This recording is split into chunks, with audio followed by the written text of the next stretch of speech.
স্ত্রীকে ভালোবাসা সহজ নয়। একটা সহজ উদাহরণ দিই, বুঝতে পারবেন। আমার বিয়ের পর মোবাইলের ওয়ালপেপারে আমার বউয়ের ছবি রেখেছিলাম। একবার বন্ধুদের আড্ডায় আমার এক বন্ধু সেটা দেখে ফেলে। দেখে সে তো তুমুল হাসাহাসি, বাকি সবাইকে দেখিয়ে দেখিয়ে বলছিল, দেখ দেখ রিফাত ব্যাটা বউ পাগল হয়েছে, মোবাইলে বউয়ের ছবি দিয়ে রেখেছে। এটা দেখে আমার বন্ধু মহলে হাসির ধুম পড়ে গেল। ওদের হাসাহাসি দেখে আমি চরম বিব্রত হলাম। বিব্রত বোধ কাটিয়ে উঠতে আমি তাদের বললাম, আরে না না, তোরা যেমন ভাবছিস তেমন কিছুই না।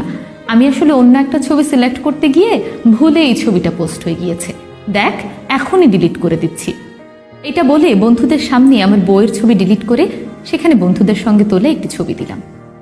আরেকটা ঘটনা বলি, আমার বউয়ের যাতে পরিশ্রম কম হয় তাই আমি বাজার থেকে মাছ মুরগি আনলে সেটা কাটিয়ে আনতাম। রান্নাঘরে বউকে সাহায্য করতাম, ছাদ থেকে জামা কাপড় নামিয়ে আনতাম। মা এই ব্যাপারগুলো লক্ষ্য করতেন, কিছু বলতেন না, তবে মায়ের চোখ দেখে বুঝতে পারতাম মা ব্যাপারগুলো পছন্দ করছেন না। কিন্তু যেদিন বউয়ের জামা কাপড় ধুয়ে দিলাম সেদিন তিনি আর চুপ থাকতে পারলেন না। একদম কাটা কাটা উচ্চারণে বললেন, কিরে বিয়ে করতে না করতেই বউ পাগল হয়ে গেছিস? আমরা এসব কাজ আর সারা জীবন করিনি। এমন না আমি কাজে শুধুমাত্র আমার স্ত্রীকে সাহায্য করতাম, আমি আমার মাকেও সাহায্য করতাম। কিন্তু কেন জানি না স্ত্রীকে সাহায্য করাটা মা খুব একটা পছন্দ করতেন না। আমি বউ পাগল এই খবর আমার মায়ের কাছ থেকে চলে গেল আমার খালাদের কাছে। খালাদের কাছ থেকে পুরো আত্মীয় মহলে রটে গেল আমি নাকি বউ পাগল। সবাই তখন ঘরে কিংবা বাইরে, আমার সামনে কিংবা পেছনে বিরক্ত হয়ে কিংবা ক্ষিপ্ত হয়ে বলতো, রিফাত তো বউয়ের আঁচল ধরে ঘুরে, ও বউ পাগল হয়েছে, পুরুষ হতে পারেনি। তাদের এসব কথায় আমি যে কি অপমানিত বোধ করতাম বলে বোঝাতে পারবো না।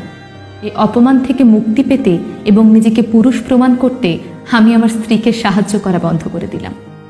আরেকটা ঘটনা বলি, বিয়ের পর প্রথম প্রথম অফিসে লাঞ্চ আওয়ারে বউকে কল দিতাম, খোঁজ খবর নিতাম ও খাওয়া দাওয়া করেছে কিনা। সেও আমাকে কল দিত। আমাদের এই ফোনের কথোপকথন আমি কলিগদের দৃষ্টি এড়িয়ে করতাম।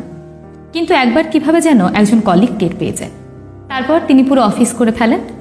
তখন সবাই বলতে লাগলো, রিফাত সাহেব বউ পাগল। তখন সবাই আমাকে দেখলে কেমন যেন ঠোঁট টিপে টিপে হাসত। কি জ্বালাময়ী ছিল সেই হাসি। সেই হাসি থেকে মুক্তি পেতে আমি আমার স্ত্রীকে ফোন দেওয়া বন্ধ করে দিলাম।